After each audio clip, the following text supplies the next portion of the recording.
Chicken ఫ్రైకి కావాల్సిన ingredients: oil, కారం, పసుపు, హాఫ్ కేజీ చికెను, సాల్టు, ధనియాలు, కొబ్బరి, చెక్క, మొగ్గ, లవంగాలు, 2 మీడియం సైజు ఉల్లిపాయలు, టమాటాలు 2, పచ్చిమిర్చి 3, కొంచెం కొత్తిమీర. ఈ కొబ్బరి అనేది ఆప్షనల్ అండి, కొంతమందికి పడదు కదా, అరగదు అంటారు.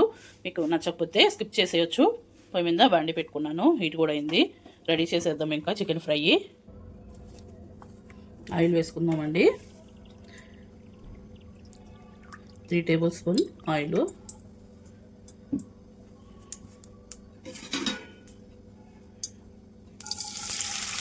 ఉల్లిపాయలు,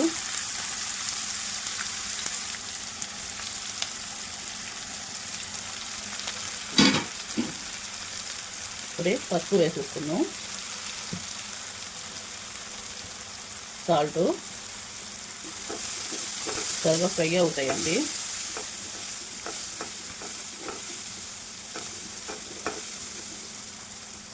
ఒక నిమిషం ఇలా ఫ్రై చేసేసుకుందాం. ఇలా కొంచెం ఫ్రై అయిన తర్వాత టమాటాలు కూడా వేసుకుందామండి. పచ్చిమిర్చి ఇప్పుడు ఫ్రై చేసుకునేటప్పుడు వేసుకుంటే మెత్తగా అయిపోతుందండి. కొంచెం పంటికి తగిలితే పచ్చిమిర్చి టేస్ట్ బాగుంటుంది.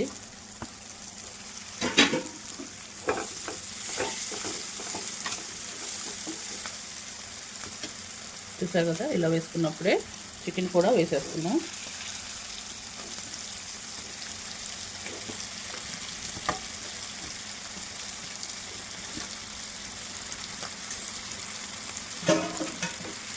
ఈ కర్రీ కొంచెం మీడియంలో పెట్టి స్లోగా కుక్ చేసుకోవాలండి. అప్పుడు ఈ ఫ్రై టేస్ట్ అనేది తెలుస్తుంది. త్వరగా ఉంటుందండి ఫ్రై మాత్రం. ఒకసారి తిన్నారు అంటే మళ్ళీ ఇంకొకసారి కూడా తినాలి అనిపిస్తుంది. చాలా బాగుంటుందండి ఫ్రై. ఖచ్చితంగా ఫ్రై చేయండి. చూసారు కదా, ఇలా మిక్స్ చేసుకున్నాం కదా, మీడియంలో పెట్టి ఒక 3 నిమిషాలు మగ్గనిద్దాము. చూసారు కదండి, అందులో ఉన్న మనం చికెన్ కడుక్కున్న వాటర్ అనేది వచ్చింది. టమాటా కూడా చక్కగా ఉడికిపోయిందండి మెత్తగా.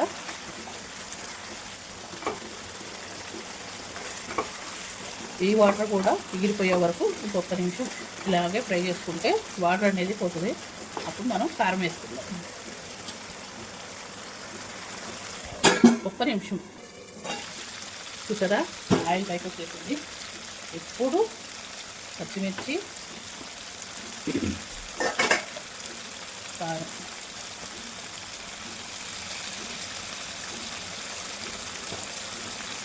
నేనైతే ఫుల్గా ఒక చెంచా వేసానండి. మేము కొంచెం కారం ఎక్కువే తింటాము.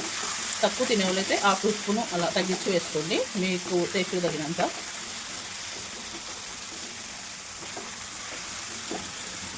ఇప్పుడు సిమ్లో పెట్టేసి 10 నిమిషాలు వదిలేసేయాలండి. చక్కగా కారం పట్టి చాలా బాగుంటుంది.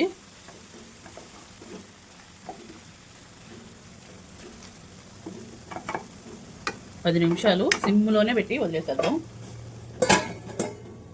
సపరేట్ అయిందండి, ఆయిల్ మొత్తం సపరేట్ అయిందండి. ఇప్పుడు నేను చూపించిన మసాలా ఎల్లుల్లి వేసి మంచి ఇలా మిక్సీ పట్టేసుకున్న. లైట్గా ఫ్రై చేయాలి, ధనియాలు అవి ఫ్రై చేసి ఎల్లుల్లి వేసి మిక్సీ పట్టేసుకోవాలి. అల్లం వెల్లుల్లి పేస్ట్ కూడా వేసుకోవచ్చు అండి ఇందులో. లేదు మేము మసాలా తినము అనుకుంటే ఓన్లీ ధనియాలు, ఎల్లుల్లి కూడా మిక్సీ పట్టుకొని వేసేసుకోవచ్చు. ఘాటుగా ఉండాలని మాకు అందరికీ జలుబులు దగ్గులు ఉన్నాయి. నేను గరం మసాలా వేసాను. ఓన్లీ ధనియాలు, ఎల్లుల్లి కూడా వేసుకోవచ్చు అండి మసాలా లేకుండా. చూసారు కదా ఫ్రై ఎంత గ్రేవీగా ఎలా ఉందో. చాలా బాగుంటుందండి టేస్ట్ అయితే. 2 ముక్కలు వేసుకొని రైస్ మొత్తం తినేయచ్చు, అంత బాగుంటుంది. ఈ మసాలా పచ్చివాసన పోయి ముక్కలకు పట్టేలాగా ఒక్క నిమిషము సిమ్లోనే ఉంచి ఫ్రై చేసుకుందాము. రెడీ అయిపోయిందండి. లాస్ట్గా మనం కొత్తిమీర వేసుకుందాము.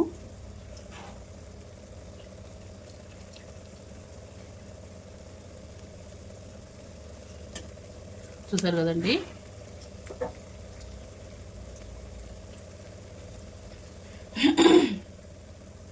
రెడీ అయిపోయిందండి మన కర్రీ. చూసారు కదా, మీకు నచ్చితే ప్లీజ్ లైక్, షేర్, సబ్స్క్రైబ్. మరో మంచి వంటతోటి వచ్చేస్తాను. అప్పటి వరకు బాయ్ బాయ్.